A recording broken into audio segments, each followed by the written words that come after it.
As a law school dropout, I can't remember, but isn't the Southern District of New York fairly active? Yes. Yes. And he was, I think, U.S. attorney there. He was a federal judge there, and he was the chief judge in the federal court while he was there. And it has to be one of the tougher positions in the country from everything I've read, and I'm from Chicago, so I've got something to compare it with.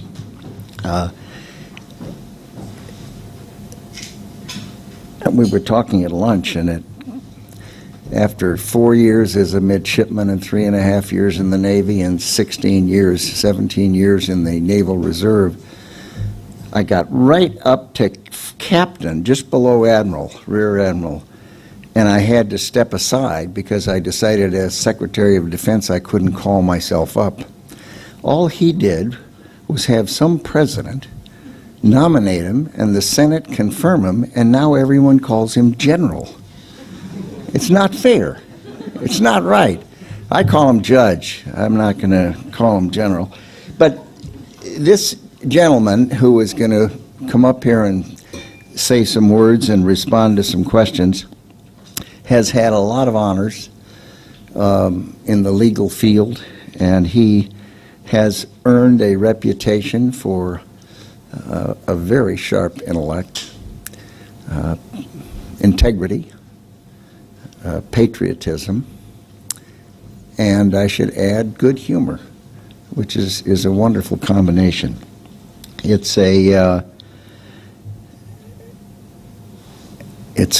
interesting to me to have watched him serve as the chief law enforcement officer of our country, and to get to know him and have a sense of his career and his background and his interests. And when we were talking about who we might bring in here, we have people who are in business, people who are in the academic world, people who are in government, people who are in think tanks. I never liked the think tank idea. It's kind of implying other people don't think. But there are a lot of interest in public service. I suppose, Sarah, something like 75% of the people at some time who've been fellows or are fellows have done something relating to public service, either in the government, federal, state, or local, or something in public policy areas that are government related. And that's not a stipulation to become a fellow in this program, but it is interesting that their public service has been a thread that has run through a good many of these lives, just as it has run through Judge Mukasey's life. So, Judge, thank you for coming. I appreciate it. You have the podium. The mic works. There's some water. And I listened to the panel earlier, and they asked tough questions. But you're a tough guy. Thank you.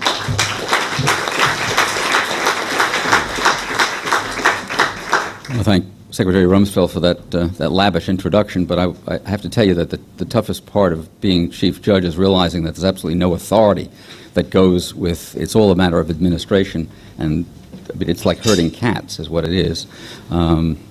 Anyway, thank you very much. You know, one of the great benefits of having held public office in this country is that occasionally it gives you a chance to speak to an audience that you never could have qualified to join when you were younger. And so it is today that I find myself here speaking to this group, and I'm grateful to Secretary Rumsfeld for sponsoring this program and for inviting me here, and of course to you for listening. I should tell you that I do speak occasionally at luncheons, and so I'm very much accustomed to the gentle, merry tinkle of crockery. And so if any of you are drinking your coffee or on dessert, please don't stop, because hearing the room fall silent when people have food in front of them, it really makes me feel awful. Actually, this invitation came a couple of months ago, and one of the difficulties these days of being invited to speak far in advance is that if you sit down to write a speech in advance, you're likely to find that events have overtaken your remarks. Henry Kissinger actually once described Germany as a country that created more history than it could consume domestically. And I think we're in danger of getting into the same category. So I think a speaker prepares in advance at his peril. Of course, I could always talk about the threat from North Korea, as I heard when I walked in, and the one posed by Islamist terrorism, without actually much fear of either one becoming moot by the time I got up to speak.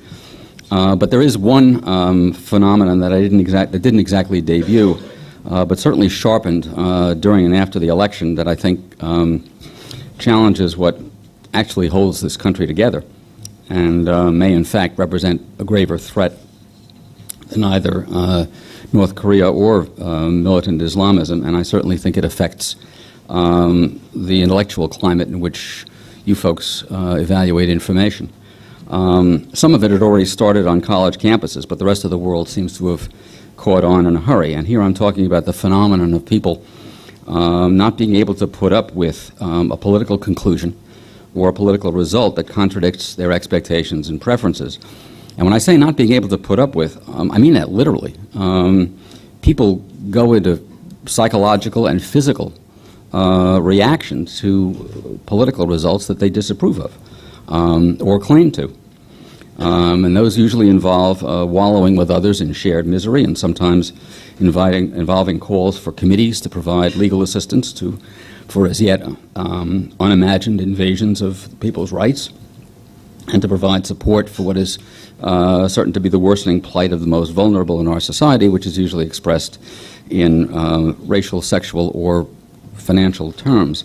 As I said, the phenomenon started on college campuses, kind of like a combination of the goldfish swallowing craze of the first part of the 20th century and the radicalism of the mid to late 1960s. But the outside world, or at least the part of it that we occupy here in the United States, is on the way to catching up with it and becoming one vast college campus, planted thick with rules about what may be said and what may not be said, and even how to say what may be said. And although the world is becoming like campuses, that doesn't mean that the campuses themselves do not remain in the vanguard. At Yale, some of you may recall, a year before last, there was a dispute over Halloween costumes, really, that led students to surround a college master and his wife, Nicholas and Erica Christakis, both accomplished academics, and to scream obscenities at them, after which the Christakises had to leave Yale, and the university president, Peter Salovey, announced that he was going to supervise a $50 million grant to promote diversity, to heal racial wounds by, among other things, establishing, this is what he called it, a center for the study of race, indigeneity, transnational migration, whatever all that means. In what looks like an attempt then to one-up himself, President Salovey followed up this center with the incomprehensible name by setting up a committee to establish principles on renaming, so as to reconsider, for example, whether to rename Calhoun College, named for John C. Calhoun, who served as a congressman, senator, secretary of war, and vice president, but who was also a supporter of slavery. President Salovey actually had announced that Calhoun College would not be renamed, but he then decided to leave it up to the new committee as to whether to rename Calhoun College. He actually better be careful to restrict the jurisdiction of that committee because, as Roger Kimball pointed out in a splendid column in the Wall Street Journal, John Calhoun was a piker compared to Elihu Yale, who not merely supported slavery, but actually bought and sold slaves. So at some point, we may wake up to find that the university itself has been renamed, sort of like the artist formerly known as Prince. It would be the university formerly known as Yale. Actually, to be fair, I should acknowledge that President Salovey did write an op-ed in the Wall Street Journal where, not surprisingly, he portrayed Yale as a largely peaceful garden of diverse views, although he had to take a bit of poetic license in his essay in order to do that. For example, the article said that nobody is permitted, as he said, to disrupt or otherwise prevent a scheduled speaker from having his or her say. Oh, really? At other points in the article, the soft bureaucratic fog covers the nasty facts and blurs the outlines, kind of like snow falling on garbage. So the disgusting treatment of the Christakis is wrapped in a reference to, quote, difficult confrontations and moments in which individuals demonstrated poor judgment about where and how to speak. For good measure, because cameras had actually recorded the event, he said, in a volatile world where social media and cameras on every phone, with social cameras on every phone, emotional moments can be taken out of context and magnified, distorting and obscuring an accurate view of events. In other words, who are you going to believe, me or your lion eyes? Sadly, I have to report that actually the trend continues at Yale to this very day. Within the last couple of days, the administration has issued a usage guide that says that the words freshmen and upperclassmen are now no longer to be used. They are to give way to first-year students and upper-level students. It doesn't say whether the word human is going to be taken out of circulation, but that's a struggle for another day. Now, I won't say that similar episodes have occurred at many schools because each one has its own unique madcap features, and so it's hard to describe them as similar. But almost equally egregious episodes have taken place at Brown, Bowdoin, Vanderbilt, and naturally Berkeley. Of course, there are occasional pockets of resistance. At the University of Chicago, for example, where the Dean of Students, John Ellison, affirmed in a letter to freshmen, pardon the expression, that the university is committed to free speech. And just so there could be no mistake about the focus of his concern, he added that our commitment to academic freedom means that we don't support so-called trigger warnings, we don't cancel invited speakers because their topics might prove controversial, and we don't condone the creation of intellectual safe spaces where individuals can retreat from ideas and perspectives at odds with their own. However, after he issued that letter, it was responded to in another letter from 150 University of Chicago faculty members who said that although they held varied views on safe spaces and trigger warnings, they wanted to assure the incoming freshmen, indeed everyone at the University of Chicago, that all 150 of them thought it entirely legitimate for such measures as safe spaces and trigger warnings to be requested by students, and the availability of such measures debated, and that the debate could encompass whether there could legitimately be, whether speech could legitimately be interrupted by what the letter called concrete pressures of the political. Now, I guess I could stand here for whatever time you're willing to listen and ping rocks off that and other similar instances, but we could all have some good hearty laughs at the expense of the blowhards who were trying to inflict this on us and the weasels who were going along with it. But when we have 150 faculty members at the University of Chicago who sign on to a single letter, which is a miraculous achievement in itself, 150 academics, a letter in which they tell us we should all consider whether there are instances when it's legitimate to interrupt speech due to concrete pressures of the political. When we've gotten that far, it's really not a laughing matter. Now, I assume that all of us here are against that sort of thing, or at least most of us. We should also be dismayed to see that, as the head of the ACLU, Nadine Strawson, wrote to me in an email, people we would hope and expect to be stalwart defenders of free speech instead are giving in to the current vogue of silencing opinions that they may find disturbing or with which they may disagree in order to reach outcomes or conclusions they find socially worthy. And I think we owe it to the seriousness of the subject and to the seriousness of this audience to press beyond just a description of the symptoms and to ask how and why we got here. Here being the point where you can actually get 150 faculty members at the University of Chicago to agree that we have to consider whether speech may have to yield, on occasion, to, in their phrase, concrete pressures of the political. Now let's start by unpacking that phrase, concrete pressures of the political. How can the political, which whatever it is an abstraction or an idea or a series of ideas, how can an abstraction impose concrete pressures? If the term concrete pressure has any meaning, it's tangible pressure, palpable pressure, urgent pressure, the kind of pressure you might feel if somebody's holding a gun to your head or has somebody you love is being held for ransom. That's concrete pressure. But how does the political exert concrete pressure? I think the answer is that the pressure is concrete if you take the position that there's only one acceptable answer to a political question, the politically correct answer. Once you get that far, anything else is unacceptable, concretely unacceptable. Unacceptable to the point where the legitimacy of the outcome of what appeared to be a rough and fair election is called into question as having come about due to the intervention of Vladimir Putin or James Comey or some combination and perhaps conspiracy involving both. So how did we get to a politics that exerts concrete pressure? And part of the answer lies, I think, in not being aware of what it is that really holds us together as a nation and as a civilization.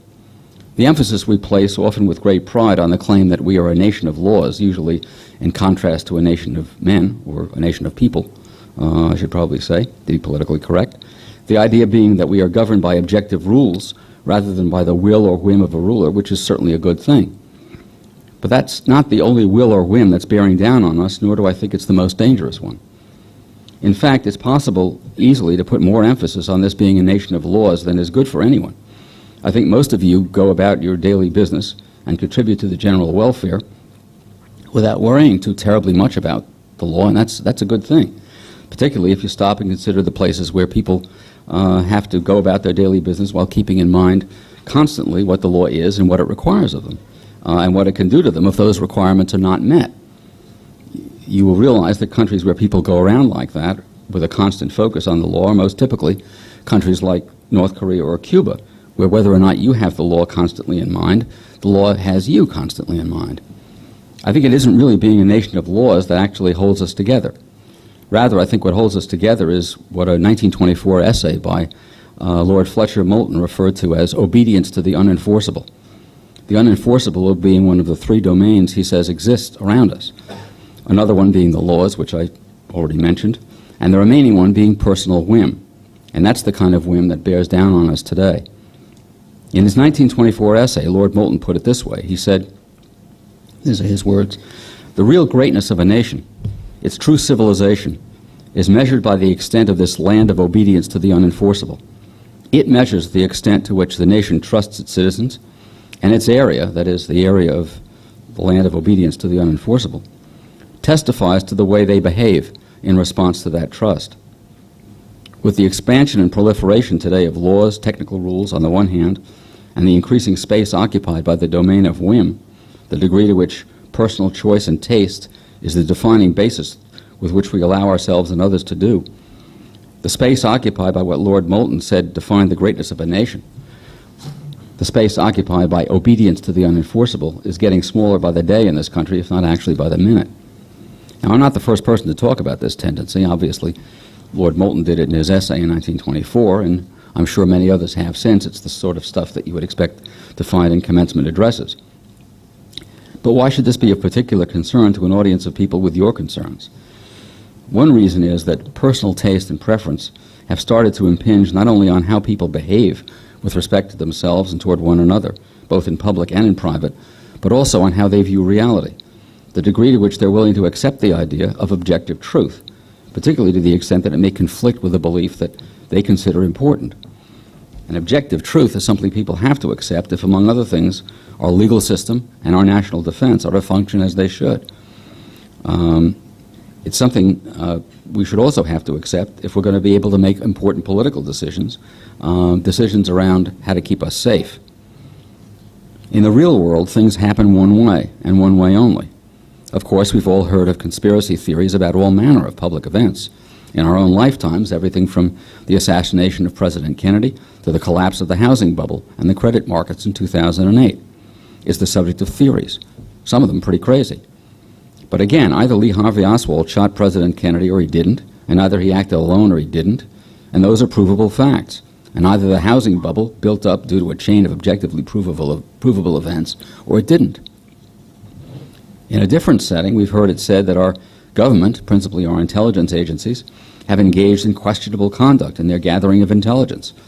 It's been said that they have violated national and international laws against torture, or they've engaged in unlawful surveillance of U.S. citizens, listening in on their telephone conversations, reading their emails, creating electronic profiles of them by monitoring who they call and who calls them. Now, either those things have happened or they haven't. Either the trigger was pulled with criminal intent or it wasn't. Either the government agents have acted unlawfully or they haven't. And so I've always thought until now. But there is an alternative approach that's increasingly caught hold, and that I think threatens to overwhelm even how legal disputes get decided, but certainly how political and policy disputes get decided. This approach makes facts secondary to narratives. We saw this in such diverse places as Ferguson, Missouri, and the halls of Congress. We all read about what happened in Ferguson, Missouri, where a white police officer shot a black teenager who was unarmed, but who was apparently going for the officer's gun. But I'll wager that far less ink has been spilled over what actually happened there than over how people reacted and what their theories were. In Congress, we've heard U.S. senators who should know better, or at the very least have the capacity to find out better, claim that the NSA is listening on telephone conversations, or that the CIA has conducted interrogations using torture, apparently because that's a narrative that some substantial number of their constituents are willing to buy into.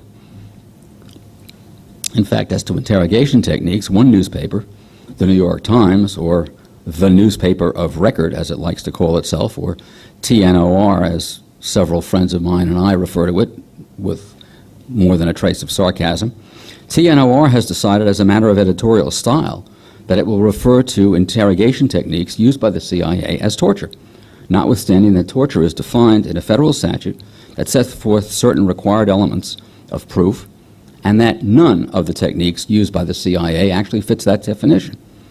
The Times announced this in a little memo in the paper slightly over 3 years ago, in August of 2014, signed by the editor, Dean Beckett, that simply announced that day that the editorial board had decided, at the urging of their reporters, that that was the terminology they were going to use from then on. And so they have. In Times World, or TNOR world, that's the narrative. And of course, we've seen that our new president, on occasion, has invited us to join him in a narrative, a fantasy world in which voter counts and voter fraud are the subject of a narrative that recalls the old joke among psychiatrists about the difference between a neurotic and a psychotic. A neurotic being somebody who builds castles in the air, and a psychotic being somebody who lives in them. If the various and increasingly frequent ways that this tendency has been showing itself, in the various and increasingly frequent ways this tendency has been showing itself, I think we're in danger of ceasing to be a Western country and starting to become a Middle Eastern one that's ruled by narratives rather than by objective reality. After the march the day after the inauguration of Donald Trump, and after the demonstrations in my own hometown demanding the removal of statues in recent days, I expect at some point to start hearing references to the American street, as we occasionally hear references to the Arab street. That, in part, is the answer to how we got here.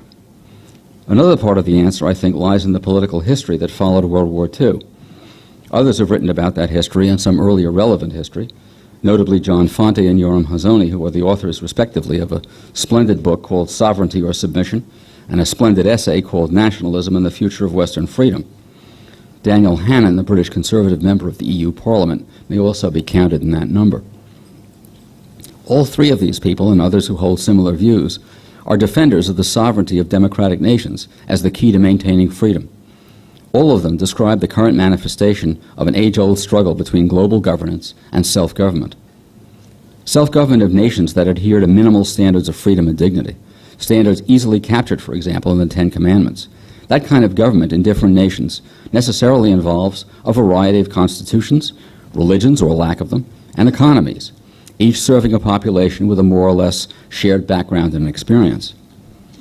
The resulting systems and the ideas that are exchanged and that compete between and among them are bound to result in a variety of governance choices in different countries, so that Italy, Greece, Poland, India, Ethiopia, England, Estonia, Finland, Israel, all differ within generally accepted standards of democratic systems. There's no single standard of what system is right, nor is there any aspiration to such a standard. But once universal standards begin to prevail, as they did with the experimental unification of the European continent, an experiment that is, to say the least, showing signs of unraveling, we've come a long way toward accepting a single standard for what's right. And a single standard for what's right will not tolerate deviation. Just to offer a few examples from our own politics, President Obama announced in a speech before the General Assembly of the United Nations that the future will not belong to those who defame the Prophet of Islam. And the losing candidate in last year's election to the presidency told an audience that she was prepared to enlist and to enlist others in the government in a campaign to, quote, protect the rights of what she described as all people to worship the way they choose, by using what she described as, quote, some old-fashioned techniques of peer pressure and shaming, so as to assure that, as she put it, people don't feel they have the support to do what we abhor. I say what she described as the right of all people to worship the way they choose advisedly. That speech was not about the right to worship.